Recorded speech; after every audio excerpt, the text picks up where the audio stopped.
Good morning. আজকে সকালে তোমাদের সাথে একটা ব্রেকফাস্ট রেসিপি শেয়ার করব।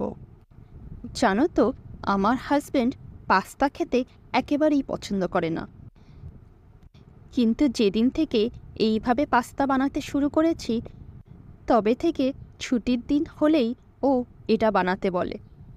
তাহলে চলো কিভাবে বানাই তোমাদের সাথে একটু শেয়ার করা যাক। প্রথমে গাজর, বিনস, ক্যাপসিকাম ভালো করে একটু ভেজে নেব। দেন একটা প্যানে একটু তেলের মধ্যে রসুন কুচি দিয়ে দেব। রসুনটা একটু লাল হলেই তাতে দিয়ে দেব ময়দা। ময়দাটা একটু ভালো করে নেড়ে নেব। ওই একটু কালার চেঞ্জ হলেই দুধ দিয়ে দেব। দুধটা একটু বেশি পরিমাণ দিলাম, কারণ এখানে পাস্তার পরিমাণটা একটু বেশিই রয়েছে। দুধ ও ময়দা ভালো করে মিশে গেলে এতে দিয়ে দেব ম্যাগি মশলা।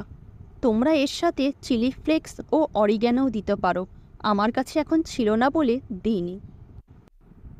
ম্যাগি মশলার সাথে চিজের একটা ছোট পাউচ, সাথে সামান্য পরিমাণ একটু মেয়োনিজও যোগ করে দিলাম। এরপর সবগুলো ভালো করে মিশিয়ে নিলাম, ঠিক একটা ক্রিমি টেক্সচার আসবে।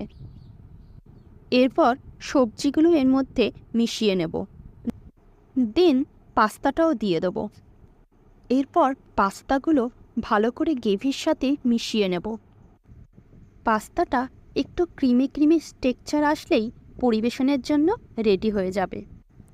এটা খেতে জাস্ট অসাধারণ হয়, তোমরা একবার অবশ্যই ট্রাই করে দেখো।